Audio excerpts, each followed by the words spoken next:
So we're back with Mike and Lisa, and we're going to talk today about making those times together that you have outside of deployment count, knowing that you're going to have these times of separation coming. So how do you connect, Lisa? Well, one of the things that he shared or brought into our relationship when we were dating was targets of opportunity, that little phrase. And they have just carried through our 12 or so years together of anytime there's a target of opportunity, he takes it or I act on it. And so when we know a deployment is coming, sometimes we can know 3 months in advance, sometimes we've known as much as 9 months in advance. And we do start to shift our focus, our intention on our calendar of looking for targets of opportunity, of things to ensure that we celebrate, things that we want to do. There may be a little bit more caution to the wind, I guess, on a weekend if we want to just go and enjoy food or whatever. There may be a little bit more of that, knowing that what's coming is the time of separation. Yeah. And so I think we do a good job of just using that way. And we are a blended family as well, so protecting time, then you add in the military piece. I think we've gotten good at protecting the calendar and knowing this is our time as a family, this is our time as a married couple. And I think that's important to do, whatever the structure of the family looks like. Just like many couples are really great at honoring that date night and keeping that on the calendar. I think for us, that's heightened when a deployment is coming.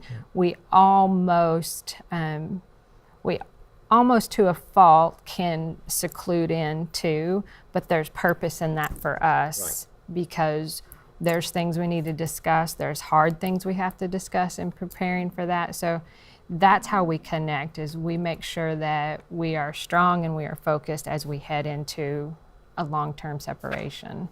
Seems like we use the word intentional in everything we're talking about, but you're very intentional there and very, because it has to be, you've got to set that time aside or that 3 months, 9 months, whatever it is, can just fly by. And you haven't done the things to prepare. And preparing, it sounds like, makes a huge difference. What would you add, Mike? Just on the, as you approach the deployment cycle, requirements are more, training events become more, so we even really have to, hey, look, this weekend here, I'll be back home. So it's not on the deployment date that we ramp up to that with a lot of activity. So even more so that weekend, those 4 days, I'm going to take time off, so will you. Recognizing we have to do that. Yeah, and so even with the planning, are there things that still can get in the way? Like what? We've been pretty lucky. Her job's very understanding with the deployments I've been on. This past deployment as a commander, I try to be very protective of not only my time, but showing by example, hey, look, guys, you have to spend time with your family in order to prepare, basically stocking up some of the stuff in the bank account on emotional together. So I don't know that anything really snuck up on us or... Well, things can get in the way, like, kids' schedules, those are things that I can't plan for. Something can come up. Yeah, those things like that come up that might take us away from being able to do something else that we would rather do. When you're in that time and you're prioritizing, what works best for you? What do you guys really try to make sure we want to build some of this into that time before? Is it dates? Is it conversations? So for me, I got to make sure in preparation to go, I got to make sure the home is taken care of. They know all the contacts. Financially, there's no question on accessibility to finances in case something happens. Deliberately talk to some friends on, hey, Lisa, here's a point of contact for roofing or anything in the home or anything cars. A couple of good friends really stepped up and did things with Nate to make sure he's spiritually connected with great people. Those were important for me. So I got to blend that into the emotional, because that's all kind of taking care of or preparing side of it. So do you see that as Mike's doing it, or is it once he's gone and you see the results of what he's done? Or both? Both. Yeah. I think both, because I'm very much a planner. So, I mean, we have a binder, it's a deployment binder. Different color So pens. There's a list in there of who I'm going to call for the roof. There's in the family calendar, the alert goes off to change the air filters. There's things that make total sense to me, but I also know that he has prepared us well to be able to take care of those things. So it's both, I think. I see it happening and I'm a part of the process, but I also feel the weight when he's gone. But is there some security knowing that my husband's gone, but he has prepared well for me while he's gone? Oh, Yeah. yes.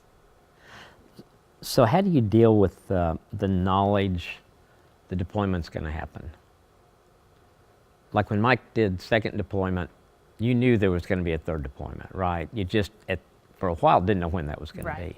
But that was always hanging over your head. There was a It's time. excitement for him. It is very exciting. There was, as I was moving on down my career, and everybody has a shelf life. I had told her about a year before the deployment, like, man, I just want to get one more deployment, love to go back to Afghanistan. And about 6 months out, she said, before I knew, I think you're going to deploy again. And then my boss called me in and said, we've received our notification and 180th Cav is deploying to Afghanistan and you'll take them over. So there's excitement for me. I mean, for me, it's an adventure. It's continuous to support of what I truly believe in, the nation, and for her, the lens is a Mix little of bit emotions. different. Yeah. It's part of being a wife of Right. a military person. Right, because I support and I honor, and I'm so proud of who he is and what he does, and there's that side of it. But there's also a sense of honor that I take on too, that I get to sit in that seat and that I get to be a part of it with him. I don't have so much a sense of dread, really. I just feel like we are in this together. That's going to be his role in it, and this is my role in it. It's not that I enjoy it every day or any of the days. It's just that I think I have to change how I view it, as he signed up to do this and I fully support that. And I'm not going to worry about him and his worry. I'm going to do my part here, and I'm going to be praying for him to come home quickly and safely, as with all the others that he is with. And so for me, I don't ever look at it as a sense of dread. I look at it as more of a sense of it's our duty. I think one of the things I've loved about you is I've heard you talk about things like that over the years, is that you not only have accepted the role of being a military wife, but you've really embraced it. And that's pretty cool. I can say for me, I don't think I could have a more supportive family, you know, and you've talked to Lisa throughout the years, and the support that she gives, I don't worry about that. I don't worry about that. My daughter Corey, I've never had a worry that she didn't support it, or that she was it was a burden to her that I was in. And Nate, both of them very patriotic and love what the military does, and Nate loves it too, and didn't really, I knew he'd be okay. He wouldn't go off the rails while I was gone. So I think it's very important for me to be successful. I couldn't do or be as focused as I need to be without, Lisa, Nate, and Corey, and the support that they gave me over there. Just not having to worry about what was going on back here. It's essential. Okay, thanks.